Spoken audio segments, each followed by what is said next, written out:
Ayun, good morning mga lods.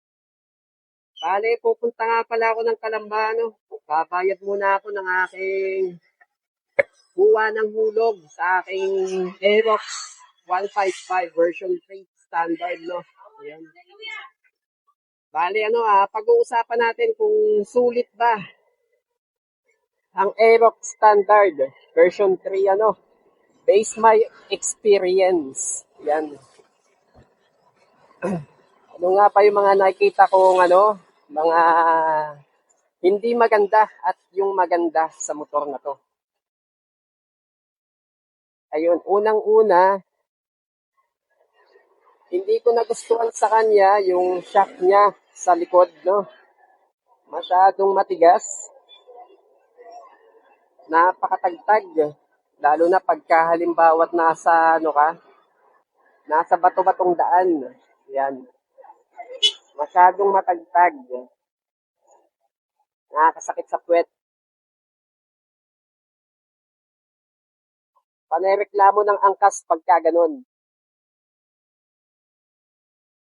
Pangalawa, yung yung tawag dito, yung tapaludo niya sa unahan, masyado maiksi. Pagka halimbawa tag-ulan talaga magtatalsikan pataas. Umaabot siya hanggang dito. Yan. Yung putik niya. Kaya ang ginawa ko, nilagyan ko siya ng extension na mudguard. Nabibili lang yan sa online. Bali, lalapas na tayo, ng mamatit.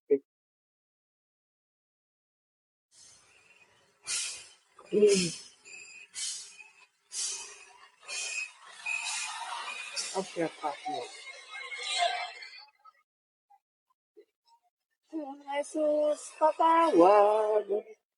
Pagka ako'y makasalanan niya lang, Lord.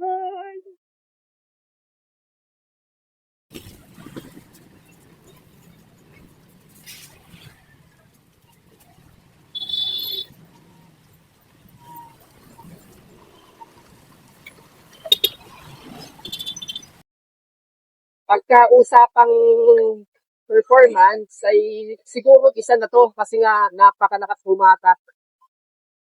Mga arangkada pa lang talagang sulit. Napaka-solid eh. Napaka-solid yung hatak niya. Tapos, yun nga, pagka halimbawa't mag-overtake ka, talagang hindi ka mabibitin. Talagang konting tiga mo lang, aarangkada na. Yun ang ginagawa ko sa motor na to, no? Tapos napaka-pogi niyang tingnan. Alam na lahat yan, no? Itox niya talagang napaka-bulky. Napakataba niyang tingnan, no? Ang maskulado, no? Saka, yun nga.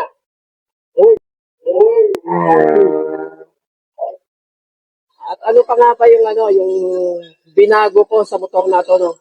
Pagkabili ko, yun nga, pinaltan ko na siya ng ito, side mirror.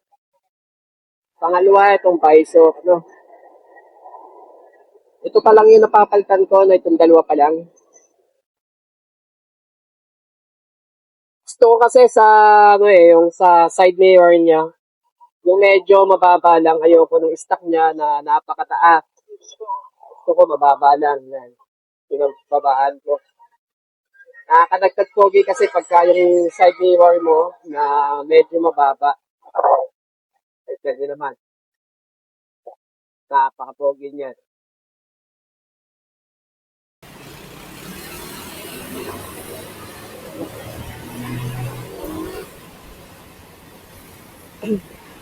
Bali, dito ko nga pala nabili ko sa Motor Trade. Motor Trade, Bukal, Kalamba. Yan, isang kita nyo naman, Yamaha. Okay, dito tayo. Ayan. Tawag muna tayo.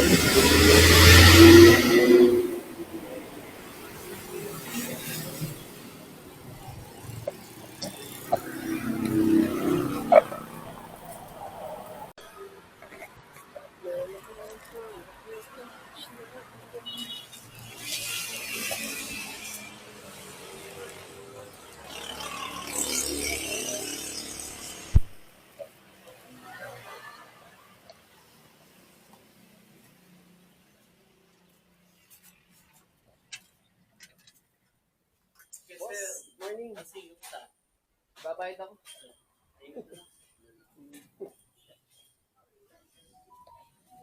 Dami stock yun, ha? Oo.